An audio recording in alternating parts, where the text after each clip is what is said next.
21वीं सदी का भारत तरक्की की नई इबारत लिख रहा है। चंद्रयान चांद पर पहुंच चुका है और समाज अब जाति धर्म की दीवारों से ऊपर उठने की कोशिश कर रहा है। फिर भी जब बात विवाह की आती है तो हम आज भी गोत्र, जाति, भाषा और खान पान को इतना महत्व देते हैं कि उत्तर भारत का ब्रह्मांड दक्षिण भारत के ब्रह्मांड से भी रिश्ता जोड़ने से हिचकता है। लेकिन हैरत की बात तब होती है जब कोई भारतीय मुस्लिम परिवार अपनी बेटी का निकाह पाकिस्तान में करता है, उस देश में जिससे हमारा इतिहास बंटवारे का है। आखिर क्यों?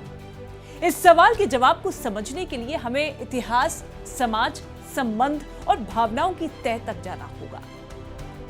शादी की वजह धार्मिक और सांस्कृतिक संबंध। 1947 से पहले भारत और पाकिस्तान एक मुल्क थे। यहाँ की भाषा और संस्कृति एक थी, लोगों का रहन सहन एक था। देश का बंटवारा जब हुआ तो कई परिवार बट गए। कुछ ऐसे लोग भी दोनों देश में हैं जिनके भाई पाकिस्तान चले गए और वो वहां रह गए। कई लोगों के घनिष्ठ दोस्त पाकिस्तान चले गए तो कई का ननिहाल पाकिस्तान चला गया। यही वजह है कि जब दोनों देशों के लोग आपस में मिलते हैं तो उनके बीच जो धार्मिक और सांस्कृतिक संबंध है वो एक बार फिर जोर मारने लगता है और वो अपने संबंधों को बनाए रखने के लिए अपने बच्चों की शादी कर देते हैं। उनके लिए दो देशों की सरहद बहुत मायने नहीं रखती है। रिश्तेदारी की वजह से होती हैं शादियां। शादियां आमतौर पर जान पहचान के लोगों के बीच होती है।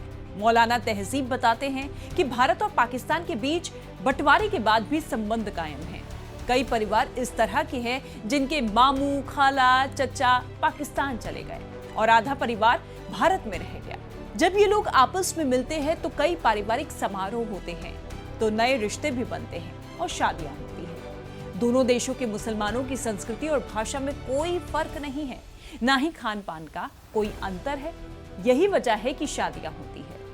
एक मीडिया में जानकार ने बताया कि भारत और पाकिस्तान के बीच शादियों की संख्या बहुत है। ऐसा नहीं है, शादियां होती है लेकिन उनकी संख्या बहुत कम है।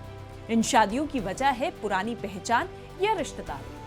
बंटवारे के बाद जिन लोगों का पूरा परिवार साथ नहीं रह पाया, अक्सर इस तरह की शादियां उनके ही बीच होती है।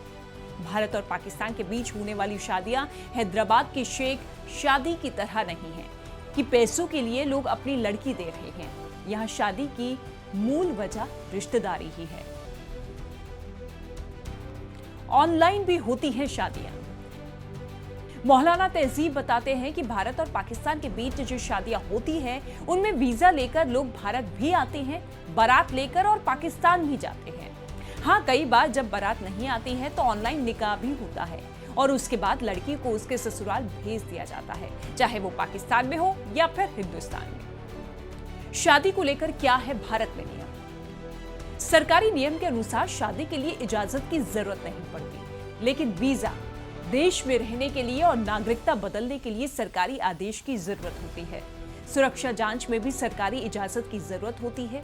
कई इस तरह के केस सामने आए हैं जहां लड़कियों ने पाकिस्तान में शादी तो की है लेकिन उनके पास भारत की नागरिकता है।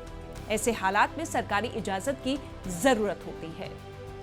सरहदों ने देश को बांटा है, दिलों को नहीं। शायद यही कारण है कि कुछ भारतीय मुसलमान आज भी अपने पुराने रिश्तों की डोर नहीं तोड़ पाते और अपनी बेटियों को सरहद पार भेजने का जोखिम उठाते हैं। लेकिन यहीं पर असली समस्या शुरू होती है।